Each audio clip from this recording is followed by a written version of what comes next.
L'inscription visible sur le haut du clocher place la fondation de l'église en 675. Cette date n'est pourtant attestée par aucun document connu et serait tout droit sortie de l'imagination du curé Ambroise Brasilier, responsable des travaux de restauration en 1893. Il était en effet persuadé que l'église avait été fondée par le roi Dagobert II. Un an après la réalisation de cette inscription, la Commission des Antiquités et des Arts de Seine-et-Oise qualifie cette date de pure hérésie archéologique. Cependant, une plaque en marbre au fond de l'église et un vitrail reprennent cette datation de 675.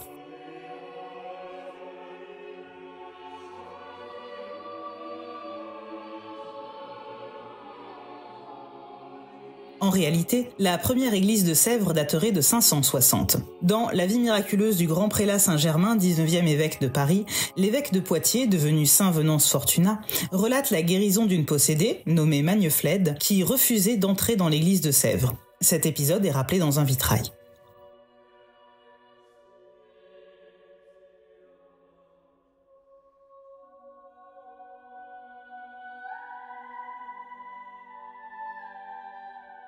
La paroisse sévrienne du VIe siècle était consacrée à Saint Jean-Baptiste, précurseur du Messie, digne successeur d'Élie, devenu plus tard saint patron des bergers et aubergistes. Un des vitraux du bas-côté nord retrace sa vie. Après l'invasion normande et la destruction de la ville et de son église au IXe siècle, l'édifice fut reconstruit entre 1150 et 1250, époque de la transition romano-ogivale. Il reste de cette époque certaines voûtes de la nef et du bas-côté nord, ainsi que la base du clocher. Ce dernier conserve les traces d'une ancienne porte murée surmontée d'un arc en plein cintre, typiquement roman.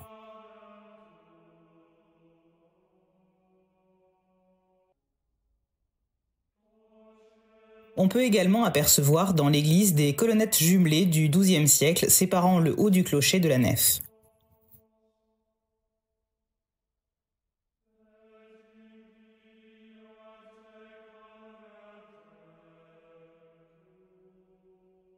Au XIVe et XVe siècle, l'église, dont les fondations sont déjà très abîmées, connaît d'importants dégâts pendant la guerre de Cent Ans. Commence alors une importante phase de reconstruction et de restauration. C'est en 1504, une fois les travaux terminés, que le premier archevêque de Paris, François de Gondi, consacre l'église à saint Romain de Blaye.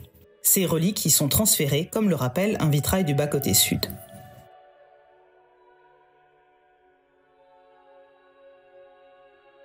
L'église renferme un très beau tableau de Jean Restou, l'Adoration des Mages, daté de 1718. Il a probablement été offert par Marie Ilchinchka, reine de France par son mariage avec Louis XV en 1725. Cette toile, attaquée par la moisissure et qui présentait de nombreux soulèvements, a été restaurée en 2019 grâce à une aide financière de la Fondation du patrimoine de plus de 13 000 €.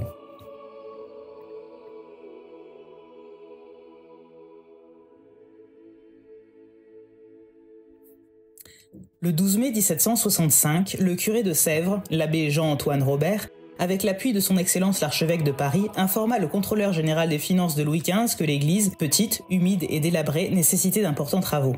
4 mois après, le roi Louis XV se montra favorable et donna des fonds pour restaurer et agrandir l'église. Celle-ci est d'abord agrandie vers l'ouest, de plusieurs travées, puis vers l'est, par un chœur semi-circulaire bâti par l'architecte Caron.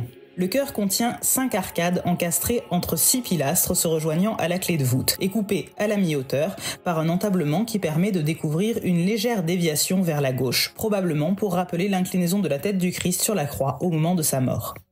Dans le même temps, la sacristie et le presbytère sont également construits. On peut voir dans l'église un bas-relief de Louis Boiseau, le baptême du Christ, datant de 1787. À l'origine placé sur le mur nord de l'église, l'humidité lui a causé de nombreux dégâts.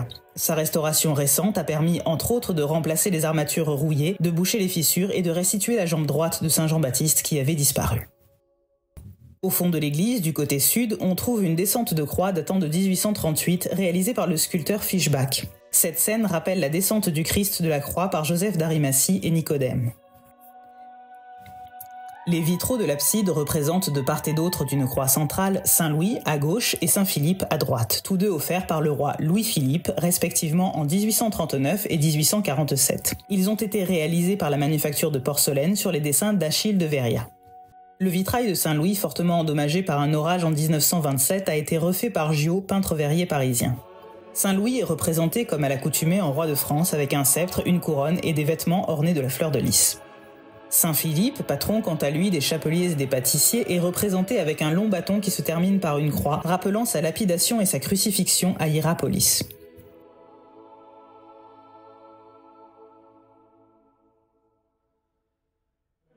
Les deux vitraux de style archéologique de la vie de Saint Jean-Baptiste et celui de la vie de Marie, datant respectivement de 1843 et 1846, ont été exécutés par le maître verrier François Fialex, d'abord élève de la manufacture de Sèvres, avant de créer son propre établissement de peinture sur verre au Mans. Ces verrières ont été offertes par la confrérie de la Sainte Vierge.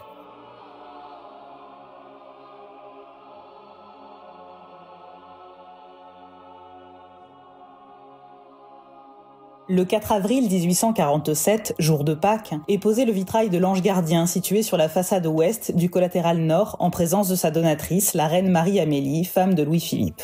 Sur ce vitrail est présenté un ange, sa main droite étant posée sur la tête d'un enfant en signe de protection. On peut observer un blason orné de 3 fleurs de lys surmonté d'une couronne, celui des Bourbons, ainsi que l'inscription latine Angelus Custos qui signifie Ange Gardien. Le dessin préparatoire de ce vitrail, réalisé par Henri Dequesne, un des peintres de cour de Louis-Philippe, est conservé à la manufacture de Sèvres.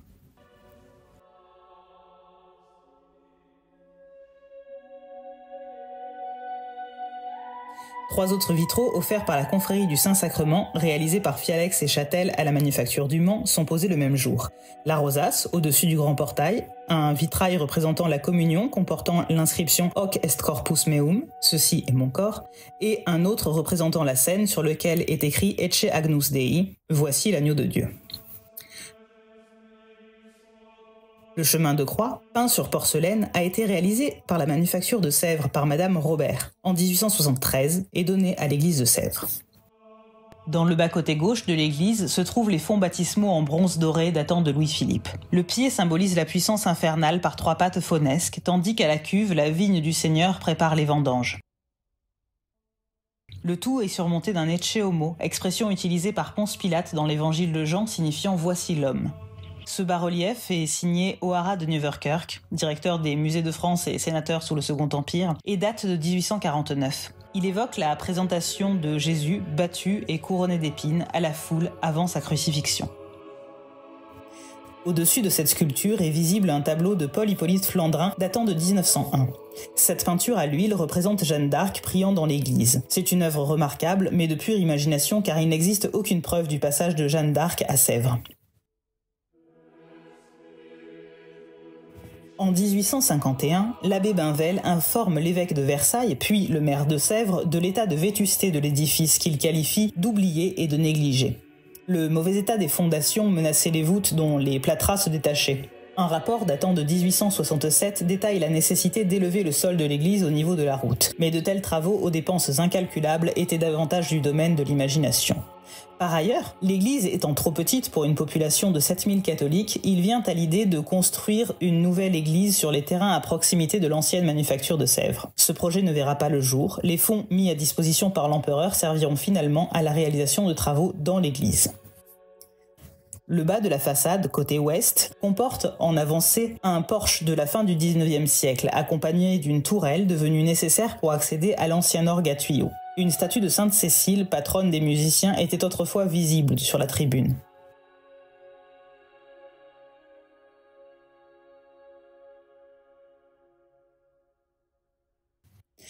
La statue de Saint-Romain, posée en 1901, domine la façade. Il tient une barque dans sa main gauche, car il est le patron des mariniers. Elle porte de nombreuses mentions sculptées rappelant la navigation sur la Seine, car il y avait autrefois beaucoup de bateliers et de pêcheurs à Sèvres en raison de la proximité avec le fleuve.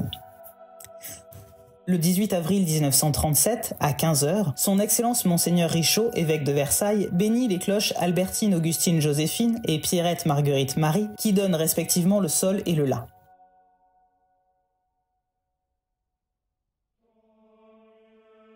Une plaque commémorative du baptême des cloches est apposée dans l'église. Une autre cloche, baptisée Annette et qui donne le Fa, porte la date de 1760. Cette dernière, dont les parrains et marraines sont Charles Manoury et Marie-Jeanne-Antoinette Brier, épouse de Jacques-René Boileau, directeur de la manufacture de porcelaine, a été bénie par l'abbé Robert. Le clocher était autrefois accessible depuis un escalier découvert à la fin du XXe siècle, aujourd'hui condamné mais encore visible à la 4e travée du bas-côté nord. Dans les années 80, commence une longue phase de restauration et de modernisation menée sous la direction de M. Blanchecotte, architecte des bâtiments de France des Hauts-de-Seine. Entamé en 1987, le chantier a permis la restauration de la façade ouest de l'église, puis des façades sud et est, ainsi que les parties en élévation à l'intérieur de l'église, et enfin de la façade donnant sur les douves et le jardin, mais aussi des parties intérieures basses de l'église. À l'issue de ces travaux, d'autres se sont révélés nécessaires. La fissuration d'une pile de la nef, l'affaissement du plafond de la sacristie et l'état des murs de soubassement gorgés d'eau étaient invisibles en premier lieu et devaient être réparés. Parallèlement, l'ancien système de chauffage a été remplacé, un système d'éclairage et de sonorisation ont été mis en place.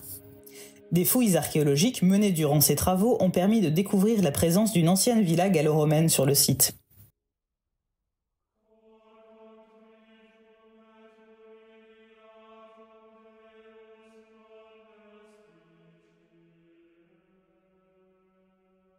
En 2017, de nouveaux travaux débutent dans l'église sous la direction de l'architecte Pascal Prunet.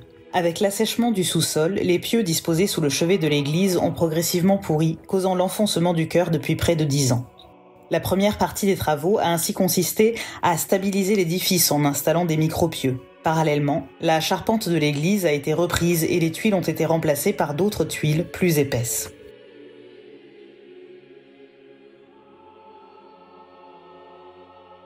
La deuxième phase a consisté en la restauration des peintures de l'église. Le décor du 19e siècle, avec ses tons ocre, doré et sa voûte étoilée bleu-vert, a été restitué entièrement. Les autres décors, datant du 18e et du 20e siècle, ont été jugés par l'équipe de restauration trop en décalage avec l'ensemble de l'esthétique du bâtiment.